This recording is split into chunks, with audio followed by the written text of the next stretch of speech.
बिस्मिल्लाहिर्रहमानिर्रहीम। मैं हूं शाहिद जमील, नॉर्वे के कैपिटल ओस्लो से। दोस्तों, आज के इस वीलॉग में मैं आपको खुशामदीद कहता हूं। गुज़श्ता चंद दिन पहले मैंने एक वीलॉग किया जिसको सारी दुनिया के लोगों ने बड़ी पज़ीराई बख्शी। मैं बड़ा शुक्रगुजार हूं और साथ में एक लंबे चौड़े सवालात का सिलसिला भी शुरू हो गया। खैर, सारे सवालात को मैंने बगौर उसका जायजा लिया और बाद में फिर मैंने ये सोचा कि फर्दन जवाब देने की बजाय एक प्रिसाइज किस्म की मैं एक वीडियो वीलॉग में आपके सामने मैं कर दूं, ताकि सारे जवाबात उसमें मैं तय कर दूं, मैं उसमें डिस्क्राइब कर दूं।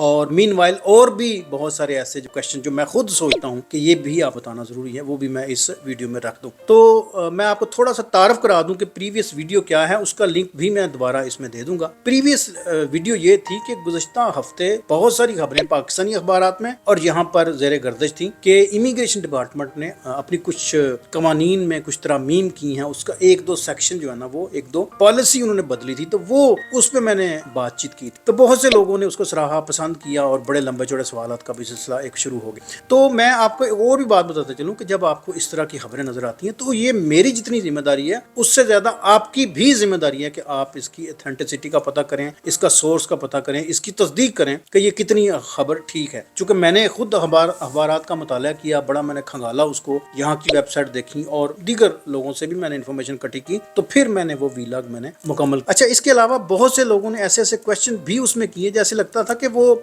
इस दुनिया में नए आए हैं या उनको पता ही नहीं है ये सिस्टम किस तरह चलता है, या इंफॉर्मेशन कहाँ से निकाली जा सकती है या कहाँ से इंफॉर्मेशन कलेक्ट की जा सकती है। तो भाई, मेरे Norwegian immigration department, Pakistani immigration department, US, UK, every world, किसी भी कोने पे आप कहीं भी बैठ के जो मर्जी इंफॉर्मेशन आप कलेक्ट कर सकते हैं। हर चीज अब आपके एक फिंगर टिप्स पे है। तो मैं अगर आपको इंफॉर्मेशन अच्छे तरीके से दे सकता हूँ तो मेरी बड़ी उसमें कोशिश होती है, बड़ा मेरा टाइम होता है और बड़ी मेरी एनर्जी उसमें सर्व होती है। और साथ साथ ये जिम्मेदारी आप पर भी लागू होती है कि आप भी उसकी ऑथेंटिसिटी का पता करें, उसकी तस्दीक करें, उसका सोर्स पता करें, ताकि आपको भी साथ नॉलेज मिले। मेरा काम है कि मैं आपको डायरेक्शन दूं और बड़े सलीस अंदाज से आपको मैं बता सकूं, जो मेरी एक जिम्मेदारी है, ताकि मैं आपको बड़े अच्छे तरीके से वो इन्फॉर्मेशन में पहुंचा सकूं, उसको डिस्क्राइब कर सकूं, एक्सप्लेन मैं कर सकूं। ये है पिछली वीडियो का थोड़ा सा एक तारफ। और कबल इसके कि हम आज की वीडियो शुरू करें, मैं आपसे रिक्वेस्ट करता हूं आप मेरे इस चैनल को भी सब्सक्राइब कीजिएगा और बाद में इस वीडियो को भी दूसरों तक पहुंचाइएगा ताकि वो इनके काम आ सके। तो चलिए शुरू करते हैं जी आज का वीलॉग। आज के वीलॉग में हम दो चीजों को डिस्कस करेंगे जी। एक तो ये है जी कि ओवरऑल स्टडी इन नॉर्वे, क्योंकि बड़े क्वेश्चंस लोगों ने किए जी कि स्टडी इन नॉर्वे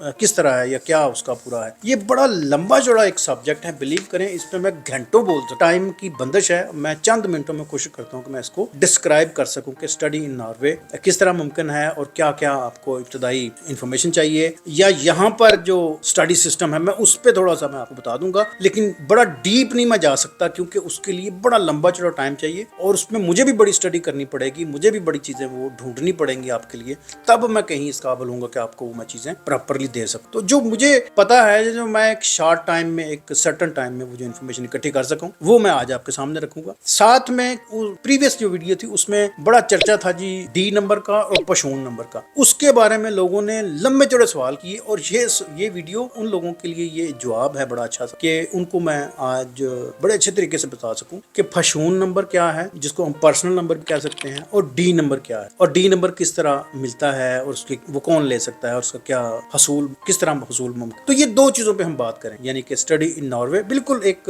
लेवल पे हम बात करेंगे। और दूसरी बात है जी कि डी नंबर पे, डी नंबर को कौन ले सकता है और उसका किस तरह इजरा है और उसका क्या फायद है और उसका क्या तरीकाकार है। तो चलिए जी शुरू करते हैं जी। सबसे पहले जी डी नंबर से। डी नंबर को आप बिल्कुल, अगर आप सिंपलिसिटी में देखें, बिल्कुल आसानी से देखें, तो डी नंबर का मतलब है जी कि आर्जी तौर पर आपको यहाँ पर एक ऐसा एक इजाजतनामा मिल जाता है कि उसमें आप नॉर्वेजियन जो एक्टिविटीज है, यहाँ पे रहना, टैक्स देना, मोबाइल खरीदना, कुछ घर लेना देना, कुछ छोटी मोटी जो आपकी जो आर्जी तौर पर जो एक्टिविटीज है ना, उसको वो डी नंबर के बिहाफ पे होती है। यानी कि अगर आपने लेट्स सी आपको यहाँ पर 6 महीने की जॉब मिल जाती है किसी भी एक अदारे में, रेड क्रॉस में मिल जाती है। अगर आपको रेड क्रॉस में जॉब मिल जाती है तो 6 महीने का जो एक पीरियड है, उस 6 महीने पीरियड में आपको एक नंबर मिलेगा जिसको हम कहते हैं आईडी नंबर कहते हैं, लेकिन यहाँ की लैंग्वेज में, क्योंकि वो आर्जी तौर पर आपका एक यहाँ पर स्टे है, उस आर्जी स्टे को हम कहते हैं जी डी नंबर। तो वो डी नंबर जो है ना, वो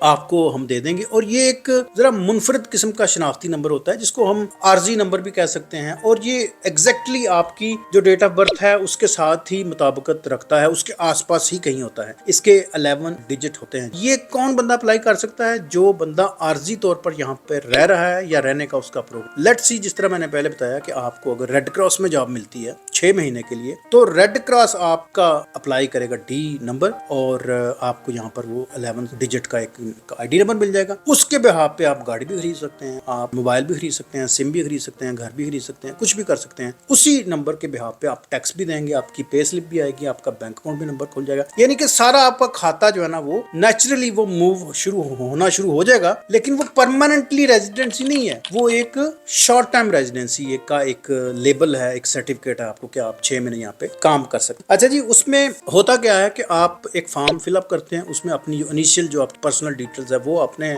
उसमें मेंशन करनी है, आपका नाम क्या है और कहाँ पे रहते हैं, और जॉब का सर्टिफिकेट आपने साथ लगाना है कि ये मुझे जॉब ऑफर है। और जब आप ये जो गवर्नमेंट के जो इदारे हैं वहाँ पर पहुँचते हैं, इमिग्रेशन या जो टैक्स या पुलिस का जो भी इदारा है, तो वहाँ पर आके आप अपना ID कंट्रोल कराते हैं। यानी कि आपने वहाँ पर आके पेश होना है पर्सनली कि जी मैं आ गया हूँ जी, ये मैं हूँ, मेरा पासपोर्ट है और ये मेरी जॉब का सर्टिफिकेट है। कंसल्टेंट होगा, वो सारी छानबीन करके तस्दीक करके आपका पासपोर्ट चेक करके आपकी सारी डिटेल्स में डाल के अंगूठे शंगूठे ला के अखा का रंग चेक करके, मतलब जो सिक्योरिटी की सारी चीजें ना वो सारी सेटल करके आपको जनाब एक लेटर एक जारी कर देगा जिसके ऊपर लिखा होगा कि शॉर्ट टर्म आपको डी नंबर दिया जा रहा है। वो आपको पोस्ट में आ जाता है आपके मुकर्ररा गिवन एड्रेस। अच्छा, एक बात और ज़हन में रखनी है कि ये सारी जो वर्किंग है ना ये चलती है जी टेलीफोन नंबर। टेलीफोन नंबर यहाँ पे बड़ी एक इंपॉर्टेंट है जी, और हर जगह पे इंपॉर्टेंट है, लेकिन मैं ज़रा इस सोसाइटी की बात कर रहा हूँ। तो इस सोसाइटी में टेलीफोन नंबर पे ही सब कुछ चलता है, वहां पर ही आपको बैंक की सारी एक्सेस भी उसी थ्रू मिलती है, क्योंकि पहले वो आपके नंबर पे इंफॉर्मेशन भेजते हैं, फिर आगे वो रोटेट होती है। इसी तरह ही घर के सारे मामला, बैंक के सारे मामला, इंश्योरेंस के सारे मामला,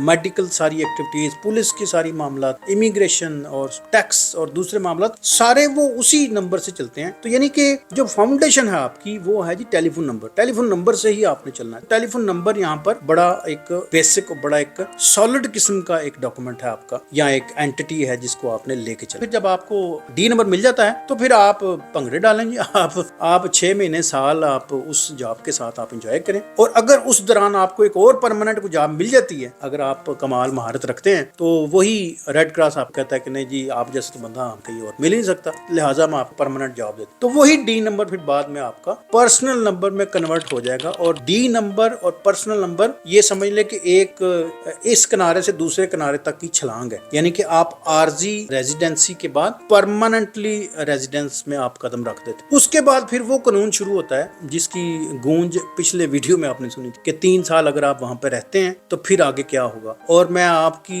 याद दहानी के लिए बता दूं कि एक साहब ने कहा था कि ये मतलब ये किस तरह मुमकिन है। तो ये इंडिविजुअल जो लोग हैं ना उनकी बात हो रही, जो फैमिली ओरिएंटेड लोग हैं या स्टूडेंट्स हैं या पेंशन ज़्यादा लोग हैं, ये उन पे ये लागू नहीं होता। ये जो इंडिविजुअल जो लोग हैं ना, ये उनकी सारी मैं बातचीत कर रहा हूँ। तो पॉइंट टू बी नोटेड, मैंने कहा था कि मैं जरा दोबारा बताऊँ, ये सारी वो बातें हैं जो मैंने आपके क्वेश्चन से निकाली हुई, तो इसलिए फिर मैं बड़ा ऐसे चल रहा हूँ ताकि आपको वो चीजें मैं बता सकूं कि जो आप लोगों ने मुझे पॉइंट आउट किए हैं या हाईलाइट किए हैं। एक और भी बंदे ने पूछा था कि ये डी नंबर कितनी देर तक चलता है। ये डी नंबर उतनी देर तक चलता है जितनी देर तक आपका यहाँ पर जॉब का कॉन्ट्रैक्ट है। मिसाल के तौर पर जी, अगर आपका जॉब कॉन्ट्रैक्ट यहाँ पे 6 महीने का है, अगर आप आए हैं जी पुर्तगाल से हैं, तो 6 महीने के बाद आप पुर्तगाल वापस चले गए हैं, तो वो डी नंबर जो है ना वो एट एनी सर्टेन लेवल वो रहता है, वो एक्टिव रहता है। लेकिन कुछ सालों के बाद वो नेचुरली आपको मैसेज भेजेंगे कि जी आपका जो डी नंबर है वो कैंसिल हो गया, अब ये किसी काम का नहीं रहा। वो पीरियड कितने देर बाद आता है जी? 5 साल बाद। 5 साल के बाद वो ऑटोमेटिकली सिस्टम आपको एक मैसेज भेज देता है कि जी